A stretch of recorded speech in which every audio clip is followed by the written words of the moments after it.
8 महीने की प्रेग्नेंट थी और अपनी डिलीवरी के लिए अपने मायके गई थी।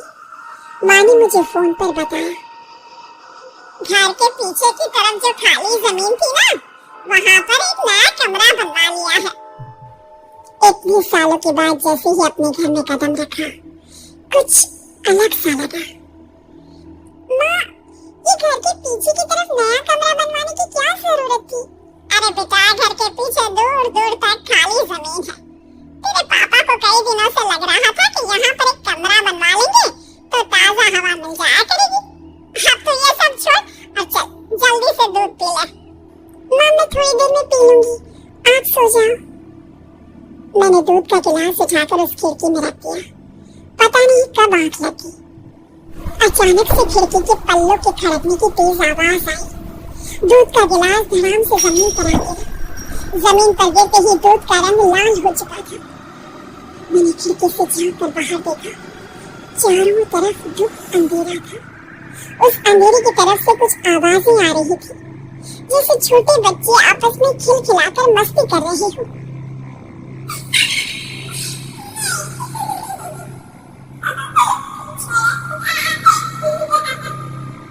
इतनी रात को इतने घनघोर अंधेरे में बच्चों की आवाज कैसे आ रही है?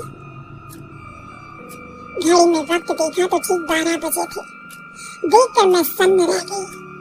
बुरी आत्मा और भूतों की कई कहानियां मैं सुन चुकी थी। वक्त भी कुछ ऐसा ही था। ऊपर से मैं प्रेग्नेंट। सुना था कि ऐसे वक्त में अक्सर बुरी आत्माएं औरतों का पीछा करती हैं। तो क्या मेरे पीछे भी? पसीने से तरबतर बड़ी मुश्किल से, जिसे कांपते हाथों से मैंने उस खिड़की को बंद किया।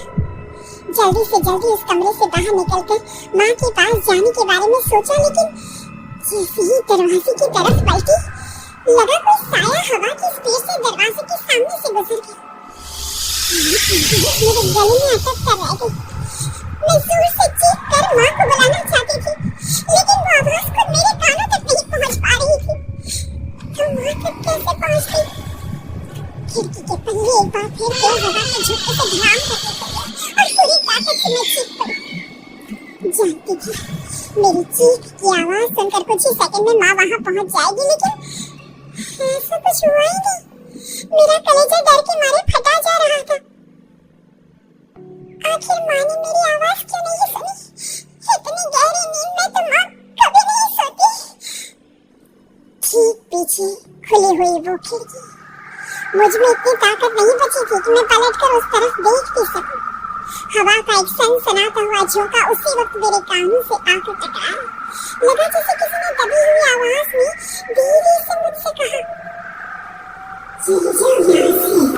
मैंने दोनों हाथ अपने कानों पर रख लिए और एक बार फिर ताकत लगाकर जोर से चीखने की कोशिश की।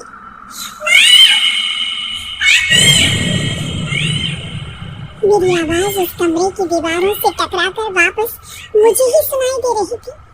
जितनी ताकत के साथ मैंने चीखने की कोशिश की थी, कुछ ही देर बाद उससे कहीं ज्यादा तेज और दर्दनाक चीख मुझे सुनाई देने लगी।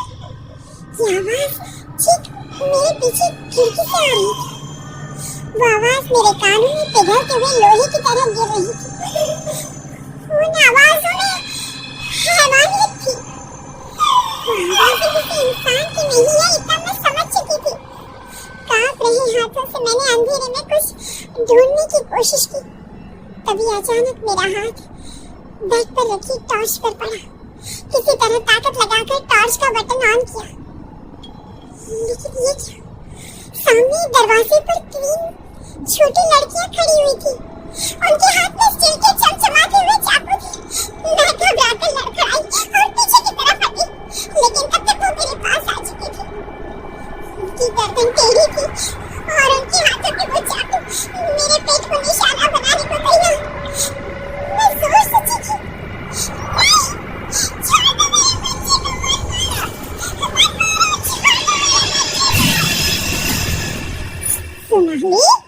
सोनाली, क्या हुआ बेटा?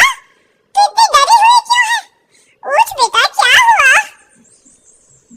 हाथ बढ़ाकर मैंने अपनी आंखें खोली। देखा तो दिन निकल आया था। माँ मुझे जगा रही थी। मेरा चेहरा पूरा पसीने से लथपथ था। क्या हुआ बेटा, तुमने कोई बुरा सपना देखा क्या? मैं अभी तक अपने पूरे होश में नहीं थी।